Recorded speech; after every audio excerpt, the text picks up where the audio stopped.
Alright guys, so today's going to be a little bit of a different video. Currently on my way to my buddy Josh's with the Jeeps, and I've got all his stuff loaded back here, axle shafts, ring pinion and all that. Today we're going to be getting all that set up. I'll kind of show you a little bit of that process and probably show you a little bit of his Jeeps. He's also got a Grand Cherokee that we might be doing some work on today. We'll see what happens, but yeah, so if all goes well, by the end of the day everything should be up and running, and then next week we will be off-roading. So see you guys when you get there.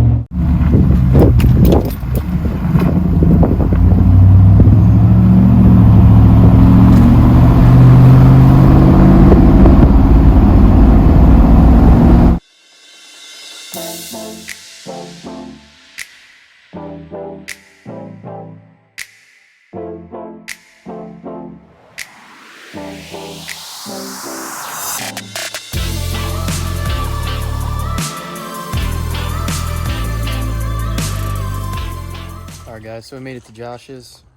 His Wrangler's in the shop here. As you can see, nothing in that rear end right there. So axle shafts are right here. Everything else is in those boxes right there. Gotta move some of this junk out of the way, but I'll get going on this after I finish my coffee. Alright guys, so after a little bit of running around and figuring some stuff out, the pinion depth is set. I'll give you a general overview of what's going on in here with the dial caliper. So he obviously got a new ring and pinion, and on the ring and pinion, you see that 3.13? That's the pinion depth that you have to set it to, because those gears are matched from the factory. So we have this tool. We bought this tool when we did the front axle, right? Yep. So it's you can set up anything from Dana 44, Dana 60, GM, Ford, whatever. But it's got these hunks of aluminum that have different steps on them for different size carrier bearings. You lock those down, torque them to 25 foot-pounds. It's got this bar, and you stick the dial caliper through there, and then there's some calibrating and setting it up, moving it back and forth, and then you lock that Allen screw down. Use what they call a target block, put that on the head of the pinion, and then set this down on there. Oops. And move it back and forth until you get your highest reading, which should be 0.248. So calibration on here is 3.375 minus 0.248 gives you the pinion depth, and right now we're at 3.13. So that's all good to go. This is all put together right now with setup bearings. So next up is to press the final bearing on the pinion and then set preload, which is basically how much it takes to turn that yoke up there connected to the drive shaft. And then after that, it's shimming the carrier, which is not as big of a deal, and everything should be good. So we'll gear compound it and make sure everything's right, because that's kind of the ultimate test. But things are going, getting done. It's like 3 hours of no progress. Where then, like, yeah, we ran around. How many times did we go to AutoZone? I think I've been there like 3 times a day, 2 times. Yeah, just stuff never goes as planned. You always need little stuff, and I had to go back to my shop to grab dial calipers and other stuff and whatnot. So yeah, I mean, by the time we got going, it didn't take that long. So that's all set now. So let's go ahead and get this bearing on. All right, guys. So pinion preload is set. So the pinion's all torqued up and good. Now it's time to install the carrier. I've got my setup bearings here, races, shims over here. So time to figure all that out. All right, guys. So we're back under Josh's Jeep here. Last night I did take this home and press the bearings on there we are going to be using, so I took the setup bearings off because I've got a stack of shims that is fairly close, so you kind of just want to press the bearings on that are going to be in there to double check, and there could be minute differences in the setup bearings in these that's going to throw it off by a couple thousand. So I'm going to try and set the backlash down to like 5 thousandths. The good thing for us is without an air locker, don't the shims go underneath of the bearing? Yeah, so depending on what setup you have, I don't know if I explained this in a previous video or not, but I'll just go ahead and do it again. So this is an air locker. So it kind of looks like a normal differential, but so normally it, does its normal thing with the spider gears. The wheels can turn at different rates and whatnot. And then, so this ring right here slides on that end of the differential, and this is an airline. So when do we do that? Mount the air stuff. Like probably I mean, at this point, it was Oh, yeah. broken. You haven't had so your it was Jeep like for a half while, year so. ago. Yeah, but anyways, a while ago, installed all the air compressor and stuff like that. So you can flip a switch and air travels through this line, out a little hole inside this ring and inside of there. And basically, on this side, a gear kind of slides up with the air pressure and locks it. So, you know, it's like a spool at that point almost. Both wheels turn at the same rate. So that's a setup we have going on. But because it's that, we can put the shims on the outside of the races here. Some of them on like a normal Dana 60 or something, you have to put shims under this bearing.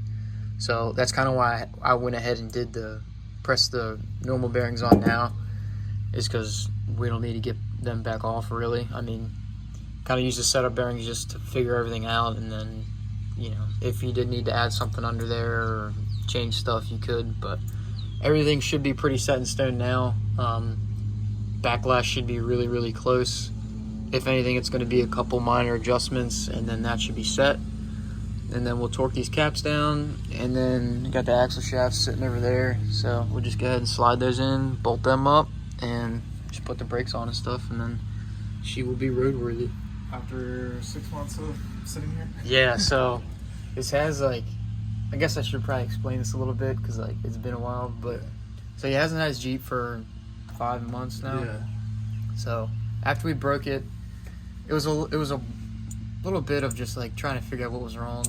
I was busy at the time, so he was looking into it. I was looking into it when I could. We put a transfer case on. Yeah, we put a transfer case in, and that thing was making noise too, so good we did that. Yeah. But yeah, so we heard a noise. I don't even know if I explained that in a previous video, but so we heard a noise. The noise lined up like perfectly with other people's YouTube videos on like their transfer case chain sliding in the case. So we were trying to track down the noise for a while. He ripped apart the front end and put it back together, right? Yeah.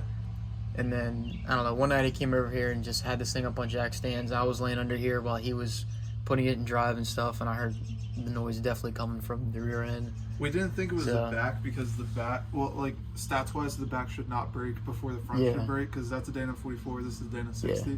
So it never even crossed my mind that the back might be messed up or anything like that. Yeah, so I don't know how familiar you guys are with, like, the Dana axles, but a Dana 60 is what comes out of, like, a 1-ton truck, correct? Yeah. Yeah, so this thing should not have broken. There was some... The pattern was not correct. Yeah. So it was not... we bought it pre-assembled. Yeah, we built the front one, and then, like, kind of for time savings, and just because I got a really, really good deal on the back one, which, I mean, less of a good deal now that I have to spend more money fixing it. Yeah. But, we bought this so we could just literally, we took it out of the box, slapped it in, filled it with gear oil. Yeah. We probably, looking back, we probably should have checked a little more into it. Yeah, it was just kind of like one of those assumptions you make, like, very well should be correct from factory, like an axle. It's also builder, like, but we did the whole axle swap like 4 days before we had to go to an event. And yeah, we were working at like 3 o'clock. We just definitely weren't thinking about stuff like that. Yeah, I mean, we kind of just overlooked that. Shouldn't have to look into it. It should be good, but bottom line is it wasn't. The pattern was way messed up. There was no shims in spots where there should have been shims. We probably took like 4 shims total out of the entire setup. Yeah, there was 2 shims on this side, and then there's no pinion depth shims, and just 2 on the carrier. So, and the carrier was all the way over. It was jacked up. So that's pretty much the reason it broke. I mean, it wasn't contacting the teeth correctly, and ended up breaking one off and chipping a couple others. We didn't do anything like crazy. No, yeah. So we did go off roading with it, but it wasn't nothing extreme. Not at all. Like, because he even asked me after. He's like, I didn't want to be the only one to be like, this should not have broken. Yeah, I was like, and he was like, no, I don't think it should have, which made me feel better because I didn't know if I was just wrong or like how that was going to go. But. Yeah, but either way, we're getting it set up now. But going back to my first point, we were waiting for a long time on parts. So we had the ring and pinion. We've probably been waiting like 3 months on all the parts at this point. And still didn't get all the parts when you had to go to Annapolis yesterday to get the right ones. So these shims for the air locker are different than your normal Dana 60 shims. We had to track those down in the middle of this. We were waiting on the ring and pinion for a while. We had to track down bearings. The first one got lost in the mail. And then they sent in Pennsylvania. So they sent one ring and pinion. It got lost. Like it said like it's like the last update was like California, like a week and a half prior to it. Yeah. They shipped out another one. The next day was like in Pennsylvania. Right. So, yeah, that thing, one of them got canceled, or one of them got lost, so they sent another one, and then the one got canceled, and they sent the other one. It was just like a mess, but it's just been a lot of tracking shit, it's been stuff frustrating down. because like had we had these parts, this is taking us. Yeah. I mean, had we had the parts Sunday, we probably would have had this done Sunday. Yeah. So today's Tuesday, and we started it Sunday. Sunday at like 8 in the morning. Yeah, and Sunday was a lot of running around. Part of it too is because this is at his house and not my shop, so like I had to run back like once or twice to get stuff. Drove for like 3 or 4 hours that day. Yeah. 15 minutes at a time. We had to go use the press, and then we had to go to AutoZone once or twice. So, and then we just a lot of tracking down the right shims and stuff like that. So, but hopefully after tonight, at least get this thing set up. So all that's left to do is slide the axles in, and if we have time to do that, I plan on doing that and getting this thing roadworthy. So, yeah. That's the story about Josh's Dana 60 right now. All right, guys, so let's get into it.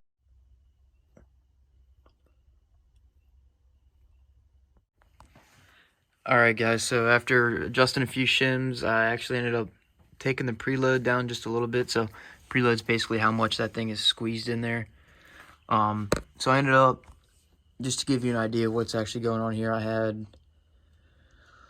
Let's see here. So I had 65,000 shims on here and 25,000 shims on this side. So 2 30s and a 5 on this side, 2 10s and a 5 on this side. And it was just acting real weird. It would only kind of rock back and forth in one spot. And AKA it was just too tight. So I took 5,000 side of here. So I have 60,000 on this side, 25,000 on this side. And now it's perfect, you know, as far as the drag and everything. You can look at the dial indicator here. So where's that? Right now it's at 12. You push it, it goes to 17. 12, 17. So that's 5 thousandths on the money. All that's left to do is pattern it to double check, because as I mentioned before, it's kind of the ultimate verification. And then after that, it's putting this thing back together. All right, guys, so I already wiped it off, but I did pattern it, and I have some pictures of it, so I'll put some in here right now. But pattern looks great. It's 5 thousandths on the money. All the bearings are on that we need, so just got to put the pinion seal in, clean some more of this compound off, torque these down to the proper torque specs, run this copper line correctly. It's in the right spot. You just got to kind of move it around, bend it around so it sits nice in there.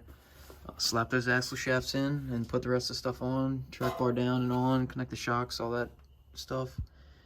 And we should be good. Josh is hooking up the battery charger right now, so goal is, by the end of the night, back this thing out of the garage. Alright guys, as you can see, empty garage. JKU's back on the road. You can't really see it, can you? So I just took it for a test drive up and down the road. Everything seems fine. Tested the lockers out. They're good. Went over everything, did a nut and bolt check. Just sat here for a little while, checked everything, drove it, listened to it, felt it. How you feeling? Much better. 6 months or 5 months later, we're back yeah. to the road. Now we have keep to the student driver sticker. Yeah. The student driver is back, baby. We got to see how long it takes us for miles before we can go through. Yeah, so we got a few. Are you planning on a Roush this weekend? I'm kind of just going to play it by ear. If we get the miles, we have, but like I'm also not going to be stressed about like putting 500 miles on it in a day. Yeah, so there is a 500-mile break-in period you have to do, and then do a fluid change. So it said like 300 to 500, but I would definitely be more comfortable with the 500 number. Yeah, especially with what you're going to be doing with it. Yeah, it's not like a daily use car. And when we do the fluid change, whenever it is, you know, Friday we're gonna, night. Yeah, probably Friday night. We'll check everything, make sure wear is normal, there's nothing crazy going on, and then possibly be at Roush Creek this weekend. We'll see how much driving you can do in 3 days. It's like a real slow race. All right, guys, so that wraps up this video. Thanks for watching. Stay tuned for more Jeep content and some of the usual stuff. So thanks for watching. All right, guys, so just a little update. It's been 3 days. Yeah, 3 days. 3 days, and you got your 500 miles in, surprisingly. Yeah, he's 8 short, so we cheated. But we popped the diff cover off, kind of looked at everything, looked at the pattern, just to put eyes on stuff. If there's anything visually alarming, it's better to catch it now than have this thing blow out of under the Jeep or something. But Fluid's a little shiny, but that's to be expected with new gears. They wear in, they shed some metal. It's still got to, you know, wear all the machine marks down to, you know, flat exactly where they contact. But so everything's looking good. Did our 500-mile break-in. Should be able to. So tonight we're gonna put new fluid in the back. You got your RCVs with you, right? Yeah, so yeah, you put one of those out and show them. So what he's got in right now is just a chromoly set of stock, basically axles, the shafts. So U-joint setup right there. It's kind of just like a backup set in case these break. Yeah, so he's always had those just to. And then what did you, when you pulled the front apart, you put these in or something? Yeah, because these make a clicking noise when they're worn out because the CVs wear out. And yeah, we were trying to find that noise, and we were just like. I figured I'd take them out and just see if that was the noise. Because I figured if that wasn't it, it wasn't getting back on the road anytime soon anyway. So I took them out. So now we got to put them back in. Yeah. They're a little dirty and greasy, but yeah. But these are actually really nice CV setups. These are basically the strongest axle shaft you can get for these axles. Yeah. So, would you say it's worth it? Yeah. I mean, I can't really give you a yes or no, just because I probably have 5 off-road trips on these, but that's true. I mean, the ring and pinion broke before this, so something to be said about that. But so yeah, that's just a little update, kind of ending the video off. Figured I'd not leave it off with an empty garage at 1 o'clock in the morning and saying we finished. So just to verify everything's going good, and we should be at Rosh Creek tomorrow morning. So thanks for watching, guys. We'll see you next one.